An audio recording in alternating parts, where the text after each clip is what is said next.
ইয়র্গস ল্যান্থিমস যখনই সিনেমা বানান তখন কিন্তু দুনিয়া নড়ে চড়ে বসে এবং সেই সিনেমা দেখার জন্য উদগ্রীব হয়ে যায়। তো এবারও তিনি একটা সিনেমা বানিয়েছেন, সিনেমাটার নাম হচ্ছে বুগোনিয়া। কিন্তু মুশকিল হচ্ছে এই সিনেমাটা নিয়ে অত নাচানাচি বা অত মাতামাতি হয়নি।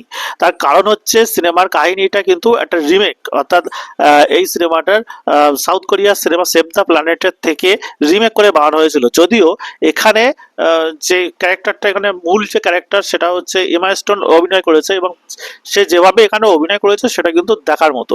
এমা স্টোন যদি আবার একটা অস্কার পেয়ে যায় এই সিনেমা অভিনয়ের জন্য, সেটা কিন্তু দেখে আমি খুব একটা অবাক হবো না, কিন্তু এই সিনেমায় তার অভিনয়টা দারুণ লেগেছে। তো ঘটনা কি, ঘটনা হচ্ছে একজন বড় ধনী মানুষ হচ্ছে এই এমা স্টোনের ক্যারেক্টারটা, এবং তাকে ধরে নিয়ে যায় কয়েকজন মানুষ যারা এলিয়েনিস্ট, অর্থাৎ মানে এলিয়েনের কথায় বিশ্বাস করে।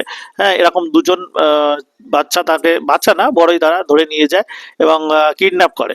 তো তাকে বলে যে তুমি হচ্ছে এলিয়েনদের কেউ একজন, তো তাকে এইটা বলানোর চেষ্টা করে, কিন্তু এ বুঝতে পারে যে তাদের মাথায় নিশ্চয়ই কোনো গন্ডগোল আছে, তা নাহলে তাকে এরকম ভাববে কেন। তো সে সেখান থেকে নানাভাবে নানা ছলচাতুরিতে পালানোর চেষ্টা করে, এইভাবে কাহিনী এগোতে থাকে এবং সেটাকে নানা ধরনের টুইস্ট এবং নানা ধরনের মজা আপনি পেয়ে যাবেন। সিনেমা প্রথম থেকে শুরুতে একটু স্লো ভাবে শুরু হলেও শেষের দিকে গিয়ে অন্যরকম চলে যায়। তো সিনেমার ক্যামেরা দুর্দান্ত লাগবে, আমার ক্যামেরার যে অ্যাঙ্গেলগুলো দেখানো হয়েছিল, যে শটগুলো করা হয়েছিল সেগুলো দেখতে দারুণ লেগেছে, কিন্তু কাহিনীর দিক থেকে অতটা ভালো লাগেনি।